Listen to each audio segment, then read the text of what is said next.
Chapitre 17.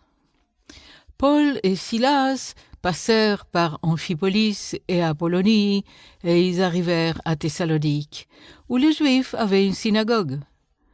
Paul y entra selon sa coutume.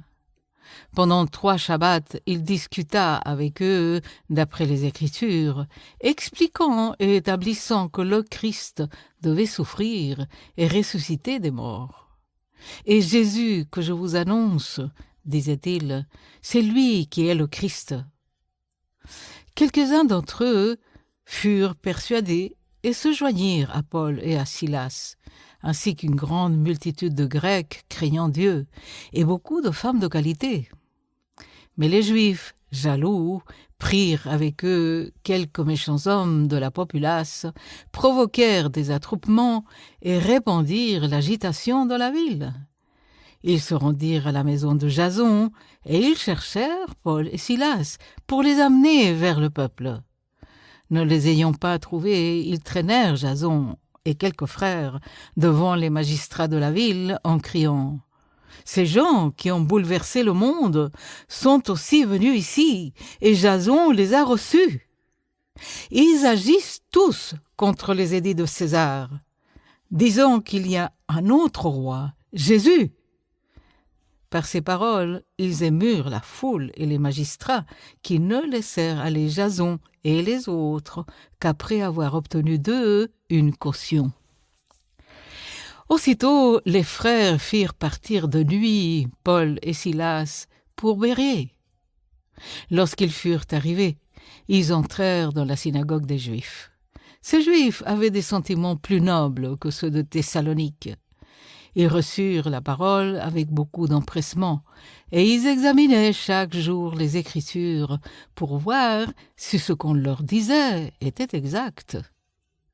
Plusieurs d'entre eux crurent, ainsi que beaucoup de femmes grecques de distinction et beaucoup d'hommes.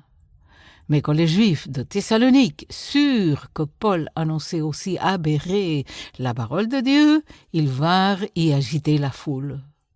Alors les frères firent aussitôt partir Paul du côté de la mer. Silas et Timothée restèrent à Bérée. Ceux qui accompagnaient Paul le conduisirent jusqu'à Athènes, puis ils s'en retournèrent, chargés de transmettre à Silas et à Timothée l'ordre de le rejoindre au plus tôt. Comme Paul les attendait à Athènes, il sentait au-dedans de lui son esprit s'irriter à la vue de cette ville pleine d'idoles.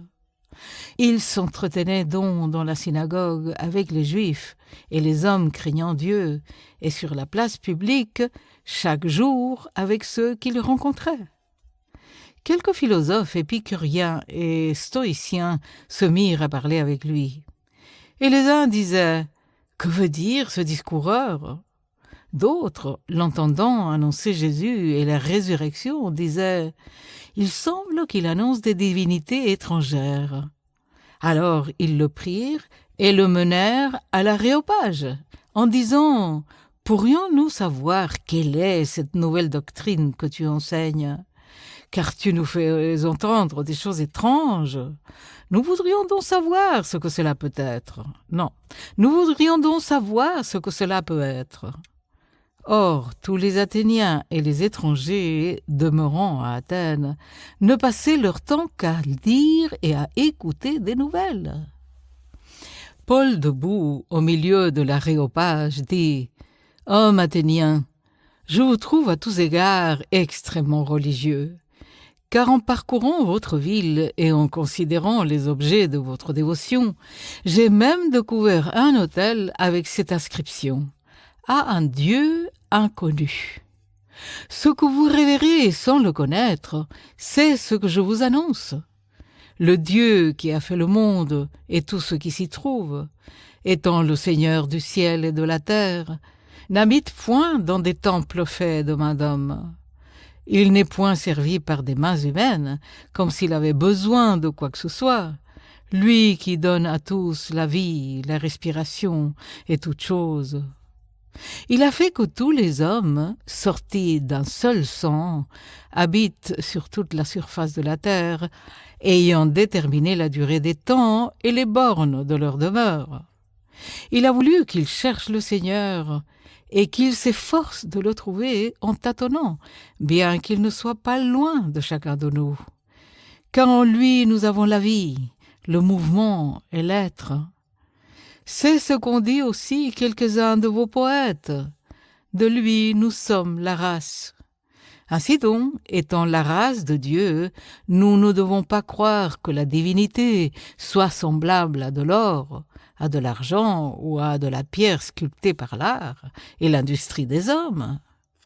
Dieu, sans tenir compte des temps d'ignorance, annonce maintenant à tous les hommes, en tout lieu, qu'ils ont à se repentir, parce qu'il a fixé un jour où il jugera le monde selon la justice par l'homme qu'il a désigné pour cela, ce dont il a donné à tous une preuve certaine en le ressuscitant des morts. Lorsqu'ils entendirent parler de résurrection des morts, les uns se moquèrent et les autres dirent « Nous entendrons là-dessus une autre fois. » Ainsi, Paul se retira du milieu d'eux. Quelques-uns, néanmoins, s'attachèrent à lui et crurent.